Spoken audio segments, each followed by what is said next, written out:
함께 일어나서 하나님의 말씀을 보도록 합니다. 데살로니가 전서 5장 18절입니다.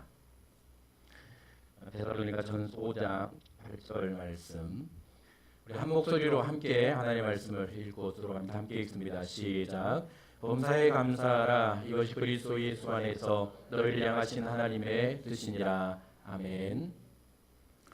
한국교회는 1년에 2번 감사주의를 지키고 감사를 하고 있습니다. 첫 번째 감사는 오늘 우리가 드리는 맥주 감사주일이고, 두 번째 감사주일은 연말에 드리는 추수감사주일이죠. 성사님들이 들어오셔서 참 힘들고 어려운 시대입니다. 농경 시대에 이제 감사의 이제 삶을 살아가도록 보리 추수가 끝날 즈음, 그 이제 봄 마지막, 이제 여름 시작 뭐 그 정도쯤에 이제 맥주 감사절을 수확을 하고 감사를 드렸고, 그 연말에 이제 추수가 다 끝난 다음에 추수감사절을 지키며 드렸습니다. 이제 아름다운 전통이죠. 하나님께 주신 것들에 대한 감사, 또 도와주시는 은혜의 감사. 또 우리는 맥주 감사절을 지키면서 이제 농경 사회가 아니기 때문에, 도시에서 살기 때문에, 물론 이제 또 농사를 짓는 분들도 계시지만, 이제 도시의 교회들은 이제 한 해의 절반을 인도하신 하나님께 감사하며 예배를 드리고 있는데, 참 좋은 아름다운 이제 전통인데, 이제 이 두 절기를 통해서 우리는 하나님께 감사를 하기도 하지만, 또 신앙의 큰 이제 위험도 있습니다. 그게 뭔가 하면 이제 감사에 대한 오해가 생길 수 있는데, 감사는 감사할 일이 있을 때 해야 한다라는 이제 그런 오해, 물론 그러지는 않겠지만 이런 오해와, 또 하나는 일상의 감사를 잊어버리게 합니다. 모든 순간들이 감사하지만 우리가 일상을 감사해야 될 그 감사를 잊어버리고 살아가게 하는 이런 이제 일들이 또 일어날 수도 있는 것이죠. 그래서 하나님께서는 우리에게 범사에 감사하라. 이것이 그리스도 예수 안에서 너희를 향하신 하나님의 뜻이니라라고 말씀을 하셨죠. 범사는 모든 일입니다. 범사는 모든 일, 모든 상황, 그러니까 모든 일과 모든 상황에 감사해라. 이것이 하나님의 뜻이다라고 말씀을 하셨죠. 그러니까 삶 자체, 우리의 살아가는 일상이 감사여야 한다라는 것이죠. 이건 하나님의 뜻입니다. 그래서 이제 그 이유가 뭘까? 왜 하나님은 범사의 모든 상황과 모든 일에 감사하라고 말씀하셨는가? 그리고 하나님은 그것을 하나님의 뜻이라고 말씀하셨는가? 오늘 그 이유를 이번 주에는 이제 긍정적인 측면에서, 이제 원론적인 입장에서 살펴보기를 원하고, 또 다음 주에는 조금 부정적인 측면에서 살펴보기를 원하는데, 시편 6편 5절 말씀을 보면 이렇게 하나님께서 말씀을 하셨습니다. 여호와여 돌아와 나의 영혼을 건지시며 주의 사랑으로 나를 구원하소서. 사망 중에서는 주를 기억하는 일이 없사오니 수월에서 주께 감사할 자 누구이리까? 라고 이제 고백하는 시인의 고백인데요. 하나님께 구원과 또 살려달라는 이 요청을 하는 시인의 고백인데, 이런 고백을 하고 있죠. 이제 간절히 하나님께 기도하면서 죽어서 무덤에 있는 사람은 하나님을 찬양할 수도 없고 감사할 수도 없습니다. 내가 살아서 하나님을 감사할 수 있고 찬양할 수 있도록 나를 건져주십시오라는 고백을 하고 있는 것입니다. 여기 이제 죽음, 수월, 사망이 있는데, 이제 죽음이라는 것이고, 이게 수월이라는 것은 우리가 들어갈 무덤이죠. 육체가 들어갈 무덤. 좀 더 이제 정확하게 표현을 하면 이제 죽어서 가게 될, 아마 지옥으로 표현하는 게 훨씬 더 이제 바른 해석일 것 같고요. 이 시인의 고백이 말씀을 붙들고 하나님께 살려달라고 간구했던, 기도했던 이스라엘 왕이 한 명 있습니다. 이사야 38장 18절 19절 말씀인데, 우리 함께 읽어볼까요? 수월이 시작. 수월이 주께 감사하지 못하며 찬양하지 못하며 구덩이에 들어간 자가 주의 신실을 바라지 못하되, 오직 산자 곧 산자는 오늘 내가 하는 것과 같이 주께 감사하며 주의 신실을 아버지가 그의 자녀에게 알게 하리이다 라는 고백입니다. 수월은 무덤입니다. 죽어서 들어가게 될, 죽은 자가 가게 될 곳을 말하죠. 그리고 여기 구덩이도 무덤을 말합니다. 그러니까 죽어서 죽은 자는, 무덤에 들어간 자는 주께 감사할 수 없습니다. 오늘 내가 살아서 주님께 감사하는 것처럼 오직 살아있는 사람만이 하나님께 감사하며 찬송할 수 있습니다. 그러니 나를 살려주십시오라는 고백이죠. 이런 고백을 하고 있는데 이제 이 시인과 히스기야의 고백을 우리 두 가지 측면에서 해석을 해볼 수 있는데요. 먼저는 감사와 찬송을 할 수 있다라는 것은 내 입으로 내 마음으로 감사하고 찬송할 수 있다라는 것은 아주 쉽게 말하면 내 자신이 살아있다는 증거입니다. 그러니까 내가 호흡이 있다라는 증거죠. 내 몸에 내 영이 들어있고 내가 호흡할 수 있다는 증거가 바로 감사라는 것입니다. 그렇기 때문에 살아있는 사람은 자신이 살아있게 하신 하나님께 감사와 찬송을 올려드려야 합니다. 이게 이제 원론적인 감사죠. 존재론적 측면에서 감사. 오늘 원론적인 부분을 살펴볼 텐데 우리 감사에 대한 말씀을 많이 들었죠. 조건을 찾고 감사할 이유를 찾고 그거는 모든 사람이 동일하게 할 수 있습니다. 하나님 믿는 사람이든 믿지 않는 사람이든 좋은 일이 있으면 감사하게 되어 있죠. 이거 누구나 마찬가지입니다. 이제 우리는 더 깊은 감사로 나아가기를 원하는데 두 번째 이제 측면에서 해석을 보면 우리가 생각하는 죽음은 육체적인 죽음이죠. 내가 죽었다라고 말할 때는 내 몸에서 영혼이 떠나가면 우리는 그것을 죽음이라고 말하는데 하나님께서는 몸은 살아있지만 죽은 자가 있다고 말합니다. 몸은 살아서 움직이는데 영혼은 죽은 자가 있다고 말씀을 하시죠. 에베소서 2장 1절 말씀을 제가 읽어드리면 이렇게 이제 기록을 합니다. 그는 허물과 죄로 죽었던 너희를 살리셨도다. 그때의 너희는 그 가운데서 행하여 이 세상 풍조를 따르고 공중의 권세 잡은 자를 따랐으니 곧 지금의 불순종의 아들들 가운데 역사하는 영이라. 그러니까 허물과 죄로 죽었던 때가 있었던 것이죠. 그 가운데 허물과 죄 가운데 행하며 이 세상 풍조를 따르고 공중의 권세 잡은 자, 이제 우리가 말하는 마귀 사탄이라고 표현하는 공중의 권세 잡은 자, 공중의 권세 잡은 자의 권력 아래서 그 세력 아래서 죄와 허물로 죽었던 그 상태가 바로 죽은 자라고 말을 하고 있고요. 마태복음 8장 21절 22절 말씀을 보면 제가 설명을 해드리면 이제 예수님을 따르기를 원했던 제자가 한 명 있었습니다. 이제 제자가 예수님께 와서 내가 예수님을 따르기를 원하는데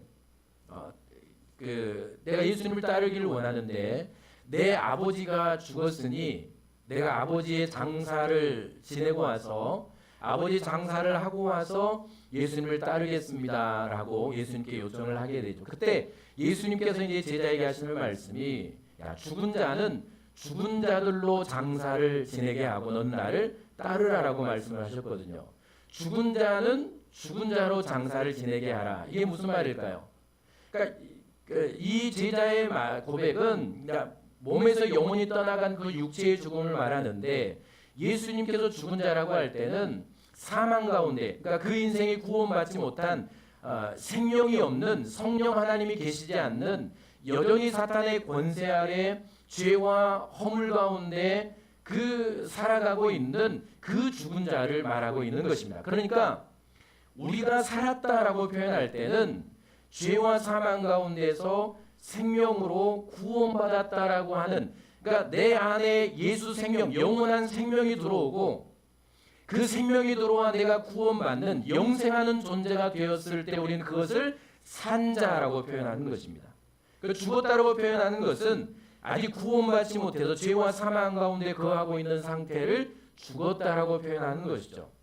그러니까 이게 이제 우리가 죽음과 살았다라는 것을 정의할 수 있는 단어들인 것입니다. 그러니까 우리는 적어도 이 죽음에 대해서 명확하게 이해를 해야 됩니다.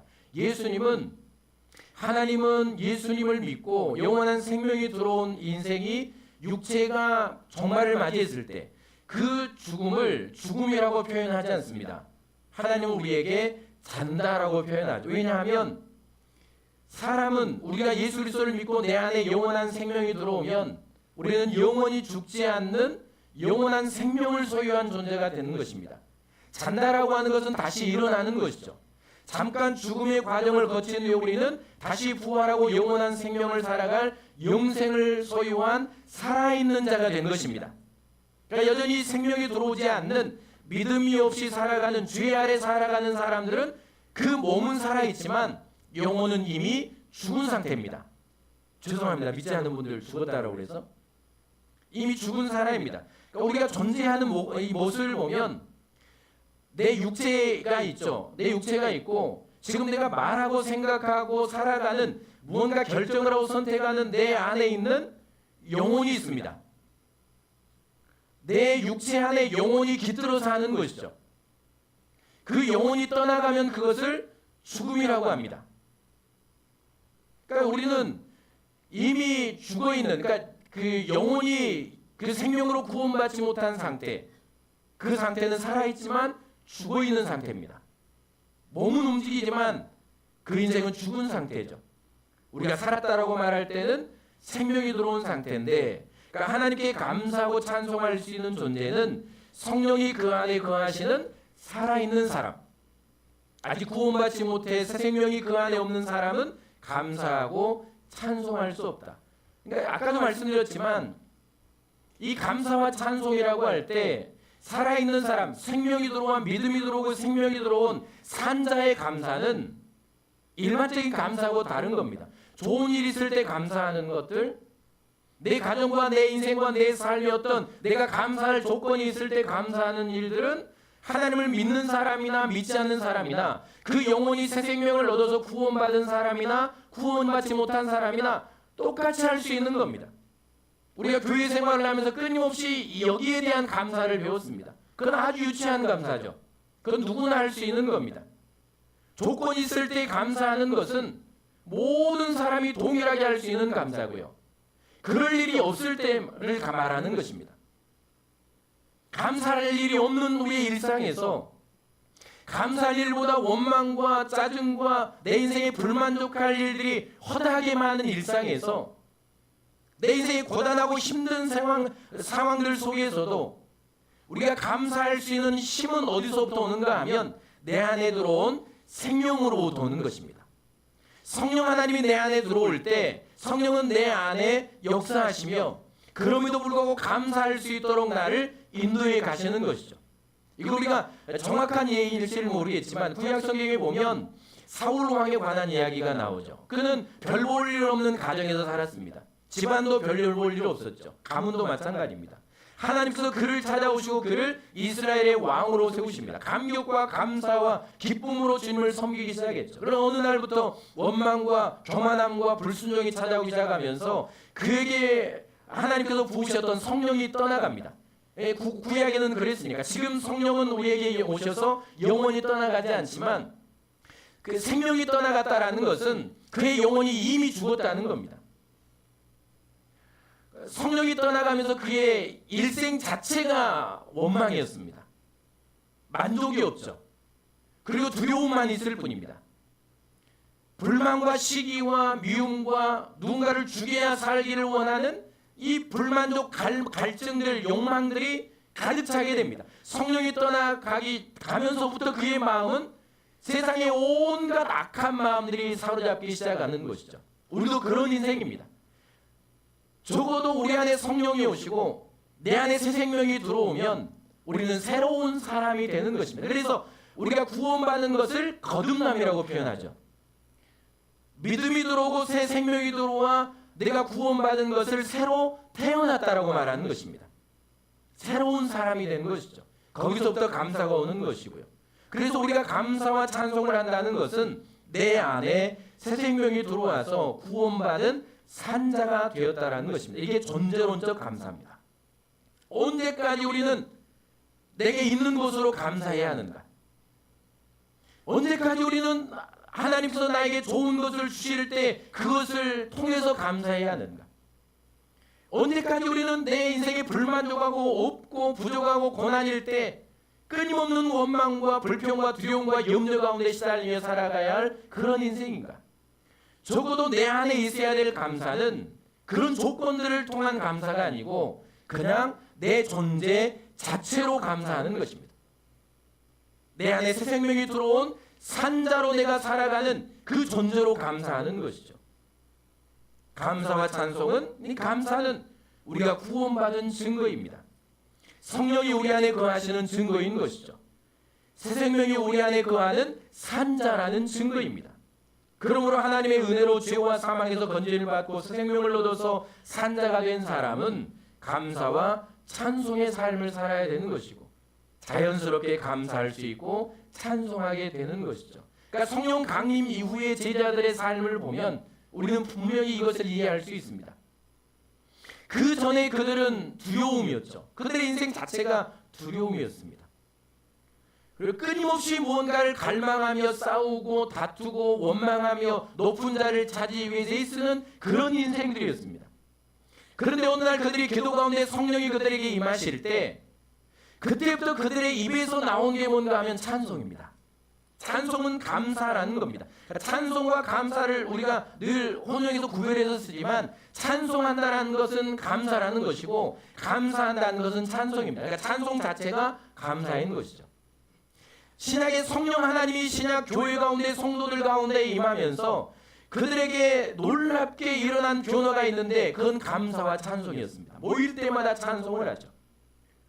여전히 두려움의 현실이었고, 오히려 예수님이 떠난 다음에 그들에게는 훨씬 더 큰 박해와 핍박이 임했습니다. 심지어 목이 잘려 죽는 순교의 사람들도 있었죠. 그런 현실이었습니다.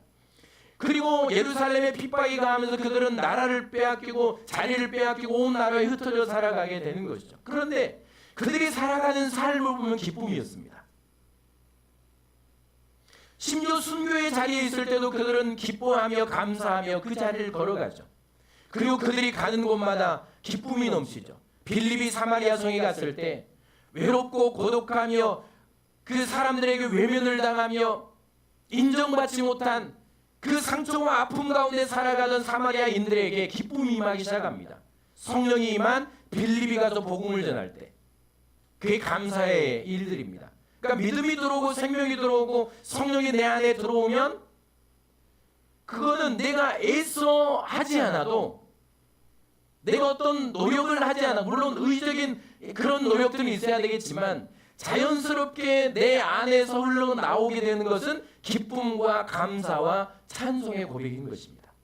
이건 자연스러운 것이죠. 성령의 9가지 열매도 있습니다. 그러니까 9가지 열매를 우리는 알고 있는데, 성령의 9가지 열매는 내가 그 열매를 맺는 게 아니고 그건 성령의 열매죠.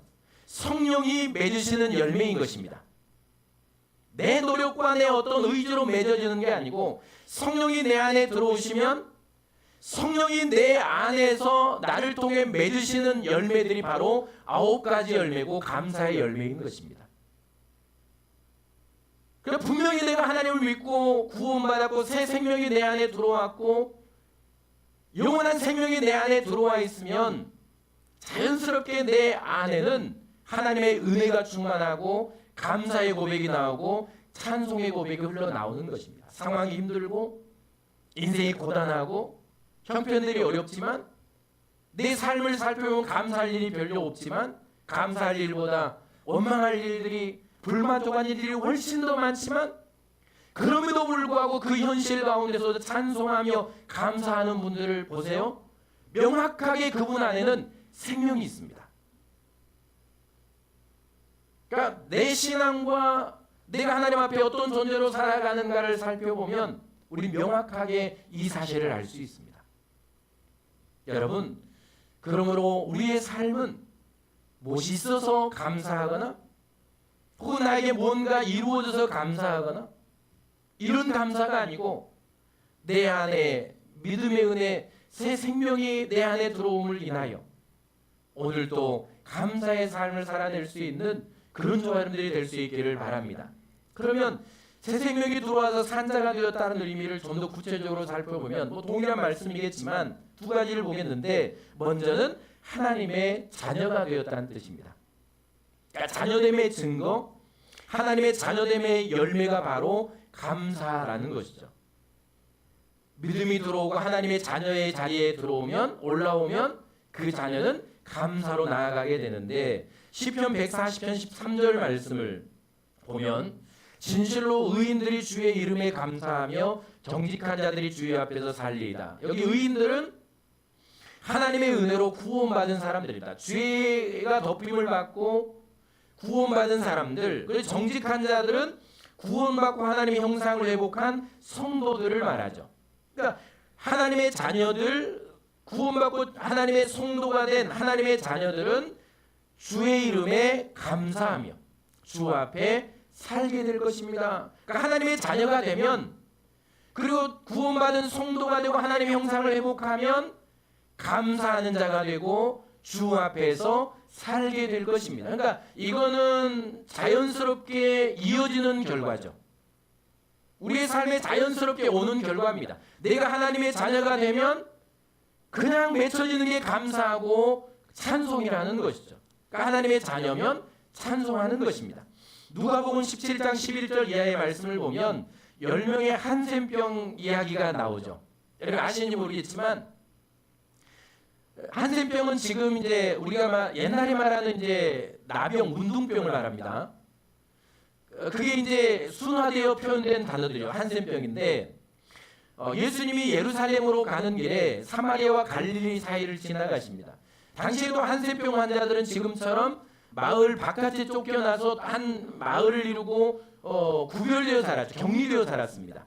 그러니까 그들은 외로운 사람들이고 고독한 사람들이고 힘든 사람들이죠.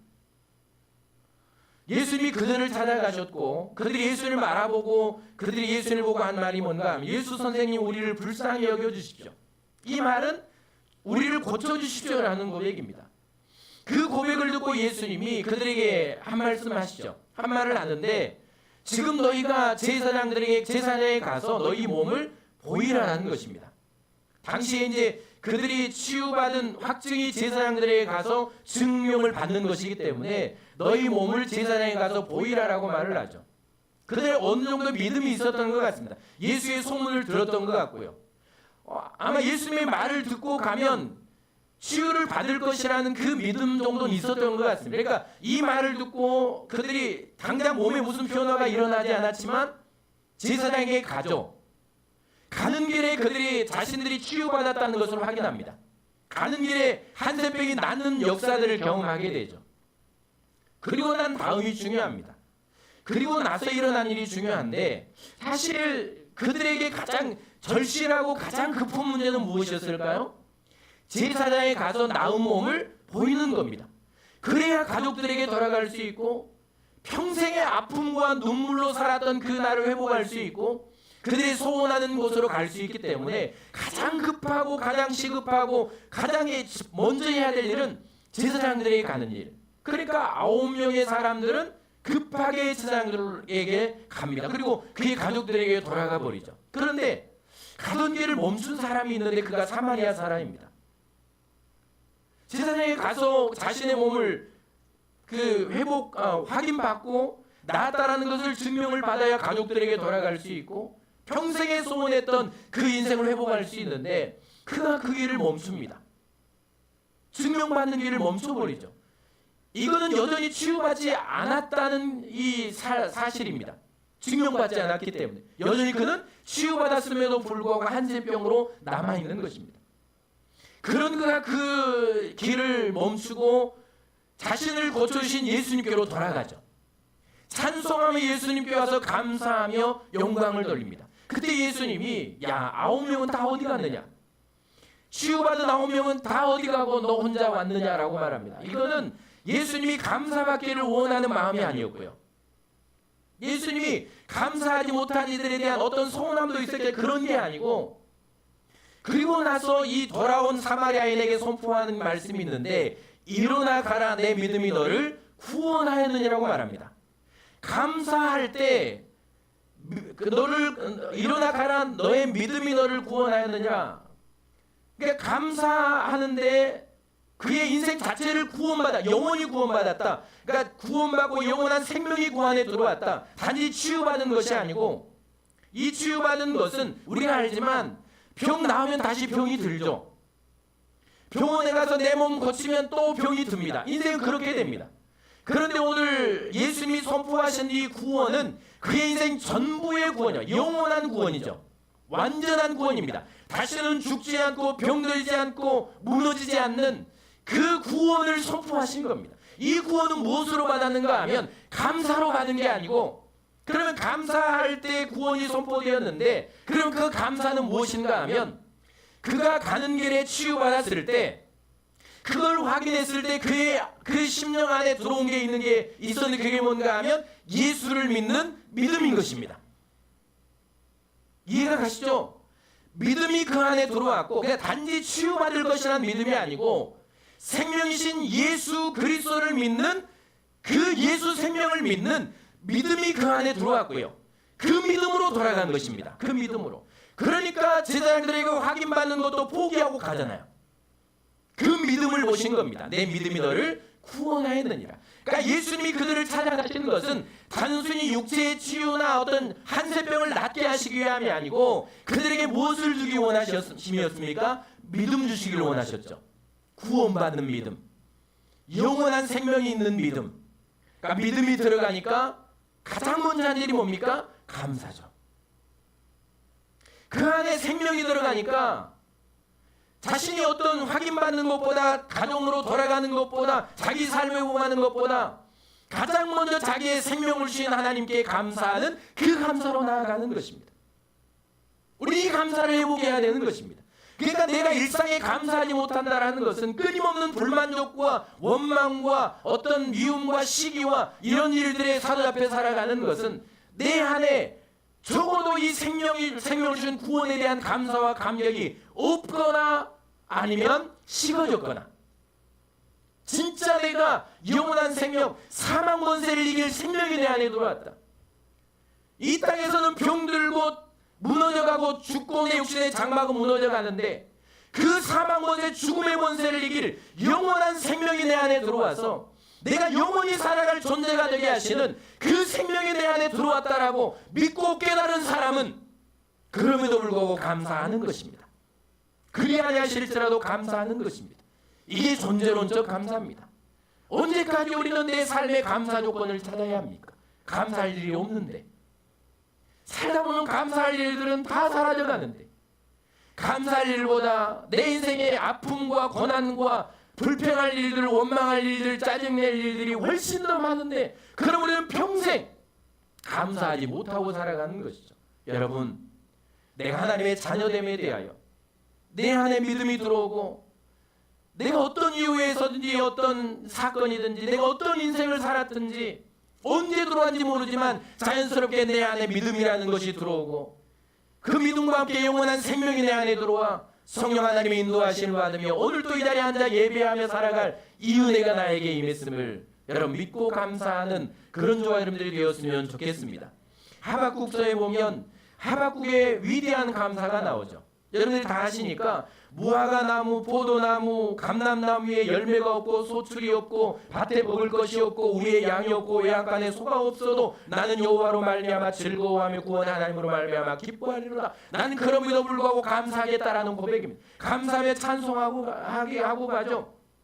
이게 그냥 나온 게 아닙니다. 우리는 쉽게 이 감사를 하자고 나오지만 그도 원망이 많았습니다. 불평도 많았죠. 하나님이 하신 일에 대하여 얼마나 못마땅해 했는지 모릅니다. 하나님 안 믿는 사람들, 악한 사람들은 훨씬 더 잘되고 득세하고 돈도 많이 벌고 나보다 훨씬 더 잘 살아가는데, 하나님을 믿는 사람, 신실하게 살아가는 사람들이 억압을 당하고 고통을 당하며 힘든 삶을 당하고 병들고 아플 때 하나님 도대체 이런 일이 왜 일어나는 것입니까? 내가 이 일에 궁금하고 도무지 내가 이해할 수가 없습니다라고 하나님께 묻습니다. 야, 걱정하지 마. 내가 저 악한 바벨론을 통해서 너희들을 다 쓸어버릴 거야. 그때가 올 거야. 그러니까 하박국은 다 쓸어버린다고 할 때, 그렇다고 하나님을 안 믿는 저 이방 민족을 통해서 우리를 징계하는 것이 옳습니까? 도무지 내가 이해할 수 없습니다. 내가 저 망대에 올라가 하나님의 응답을 기다리겠습니다. 왜 그런지 말씀해 주십시오. 그렇게 물을 때 하나님이 그에게 딱 한마디 해주시죠. 의인은 믿음으로 말미암아 살리라. 그리고 나서 그가 기도하기 시작합니다. 그리고 기도하며 그는 하나님의 뜻을 깨달아가죠. 왜 인생에 고난이 오며 하나님을 믿는 사람들에게 핍박이 오며 어려움이 오는가? 그 일을 통해서 하나님이 이루실 일이 무언가를 기도 가운데 깨달아갑니다. 그리고 나온 감사가 바로 이 감사인 것입니다. 그에게 믿음이 들어가고 믿음이 그에게 역사하기 시작할 때 하나님이 하실 일과 하나님의 능력과 하나님의 뜻과 하나님께서 행하실 모든 일들을 믿음으로 받아들일 때 이 감사가 흘러나오게 되는 것이죠. 그러니까 내 안에 믿음이 들어오면, 그리고 내 안에 믿음이 들어오고 내가 하나님의 자녀로 서게 되면 우리는 모든 현실을 이길 일상의 감사를 하고 나아갈 능력을 가진 존재로 서게 되는 것입니다. 이 감사를 우리가 회복했으면 좋겠습니다. 두 번째, 하나님을 영화롭게 하는 예배자가 되었다라는 것입니다. 내가 새 생명이 들어와 산자가 되었다라는 것은 예배자가 되었다라는 것이죠. 그러니까 참된 예배자의 증거, 그 예배자의 열매가 감사라는 것입니다. 오늘 또 우리는 진짜 내가 하나님의 부름받은 예배자라고 하면 오늘 또 내 입에서는 찬송이 흘러나오고 감사가 나와야 하는 것이죠. 시편 50편 23절 말씀을 보죠. 시편 50편 23절 우리가 잘 아는 말씀 함께 읽어볼까요? 감사로 시작. 감사로 제사를 드리는 자가 나를 영화롭게 하나니 그의 행위를 옳게 하는 자에게 내가 하나님의 구원을 보이리라. 감사로 예배하는 자, 제사를 드리는 자가 나를 영화롭게 하는, 감사로 제사 예배하며 나를 영화롭게 하는 사람이 그 행위를 옳게 하는 사람이다.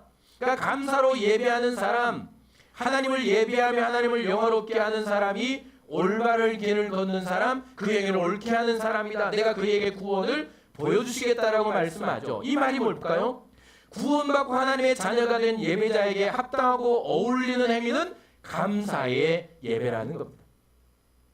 내 안에 믿음이 들어오고 생명이 들어오고 새 생명을 얻은 새 사람이 된 구원받은 사람에게 분명히 그 어울리는, 합당하고 어울리는 행위, 모습은 감사의 예배라는 것이죠. 그러므로 감사한다라는 것은 하나님을 영화롭게 하는 내가 예배자로 부름을 받았다는 것입니다. 이 말씀 그대로 풀면 감사 예배로 하나님을 영화롭게 하는 참된 예배자의 고난과 시련 속에서 구원의 길을 보여주시겠다라는 약속의 말씀이기도 합니다. 이 말씀을 어떻게 해석하든 똑같죠. 분명한 것은 감사는 구원받은 하나님의 자녀가 된 예배자에게 자연스럽게 맺혀지는, 또 맺혀질 수밖에 없는 열매인 것이고 옳고 합당한 열매라는 것입니다. 그러니까 내가 참된 예배자가 되었으면, 그러니까 예배는, 우리가 예배에 나오는 것은 늘 말씀드리지만 내가 나왔다고 생각하는 것은 그 착각입니다. 여러분이 나오셨습니까? 내 발로 나왔으니까, 혹은 내 마음으로 나왔으니까, 내가 결단해서 나왔고 누군가의 이끌림을 받았고 그렇게 나왔으니까 내가 예배 갈 수 있다고 생각하는 자체가 착각인데요. 사실 하나님이 안 불러주시면 아무도 예배에 나올 수가 없습니다. 우리가 하나님께 나아갈 예배자가 된 것은 예수님께서 나를 위해 십자가에 죽으심으로 나와 하나님을 화목하게 하시고 하나님께서 내가 하나님께로 나아갈 길을 열어주심으로 나는 하나님께 나아갈 예배자가 된 것이죠.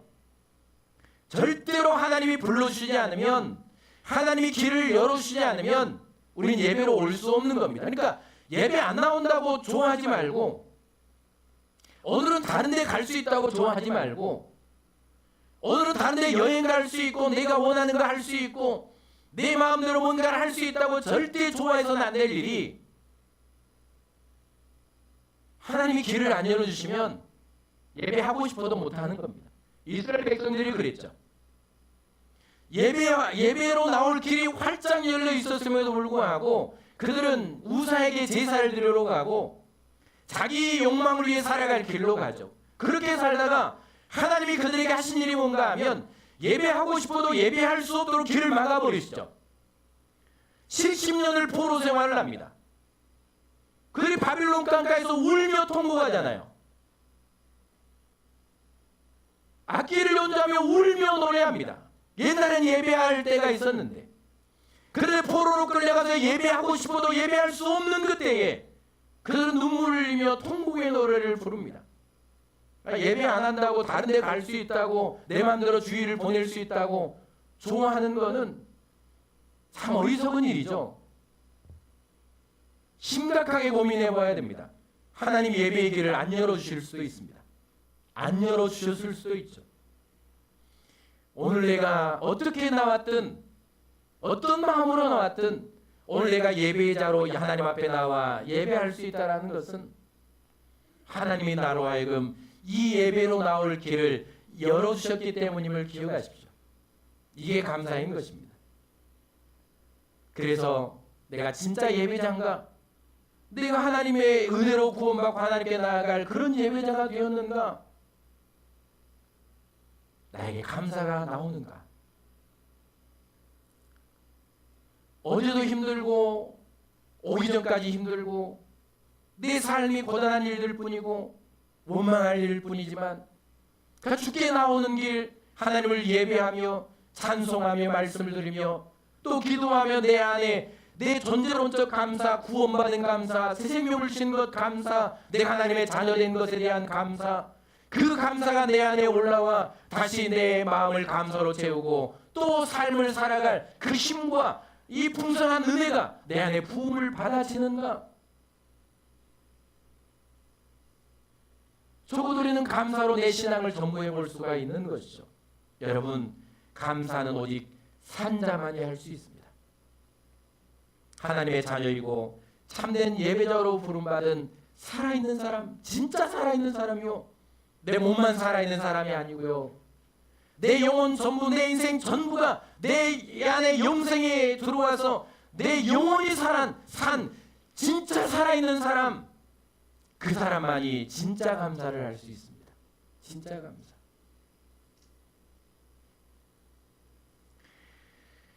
그러므로 오늘 참 유치하지만 그래도 내 몸이 살아있는 것에 대해서 감사하십시오. 오늘 하루 내가 호흡할 수 있는 것에 대해서 감사하십시오. 언제가 말씀드렸지만 오늘 내가 하찮게 여기고 짜증내고 지루하고 그냥 그렇게 의미 없이 살아내는 오늘 하루가 어제 누군가 그렇게도 살기를 원했던 그 한날이라는 사실을 기억하십시오. 그럼 오늘 하루가 그렇게 실증나진 않을 겁니다.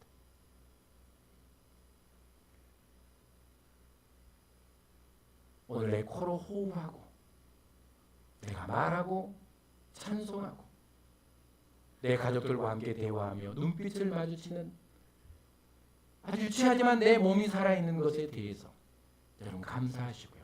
그보다 훨씬 더 위대한 감사, 비교가 되지 않는 감사, 내 육체에 산 것 그 이상의 감사, 그것과는 비교도 할 수 없는 내 영혼이 구원받고 영생이 내 안에 들어와 영원히 산 자가 된 이 은혜가 내 안에 들어와 있음을 여러분 기억하고 다시 내 안에 이 존재론적 감사가 일어날 수 있기를 바랍니다. 힘들어도 어려워도 원망할 일이 수두룩이 있어도 내 가족들이 내 주변의 사람들이 나를 힘들게 해도 눈물 날 일들이 있어도 오늘 내가 살아있고 내 안에 생명이 들어와 눈물이 없고 죽음이 없고 질병이 없고 아픔이 없는 하나님이 내 평생의 눈물을 닦아주시는 내 사랑하는 아들아 내 딸아 부르시며 나를 안아주시는 그 나라를 내가 품고 소망하며 살아갈 수 있는 이 영생의 복이 나에게 있음을 위하여 인하여 이 감사가 이제 내 심령으로부터 흘러나와서 한 주간 동안 이 감사의 고백을 하고 이 감사를 회복할 수 있는 그런 저와 여러분들이 되었으면 좋겠습니다. 마지막 그냥 이렇게 마치면 여러분들이 너무 허전할 것 같아서 감사하는 자녀에게 하나님 어떻게 역사하시는가를 잠깐 보겠습니다. 감사는 길이 없는 곳에 길을 여는 능력이 감사입니다. 능력이 감사. 자, 보세요.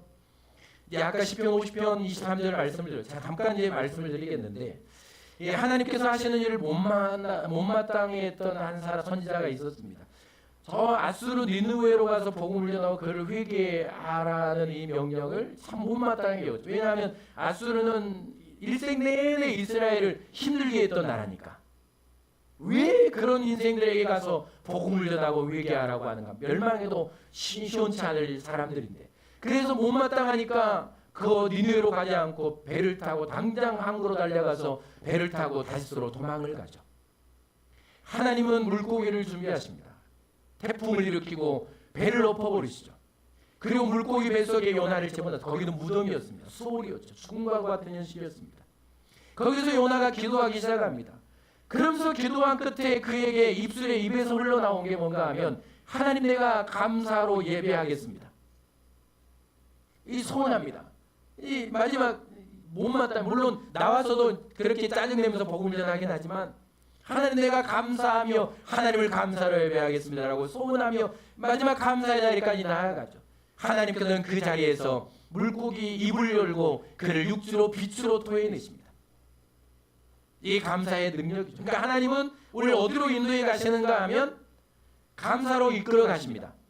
모든 못마땅한 현실에서도 이 구원받고 하나님의 자녀가 된 것을 인하여 감사할 참된 감사의 자리, 그 능력의 자리로 하나님은 나를 이끌어 가시죠. 그리고 감사의 자리에서 하나님은 나의 길을 열어내시는 것입니다.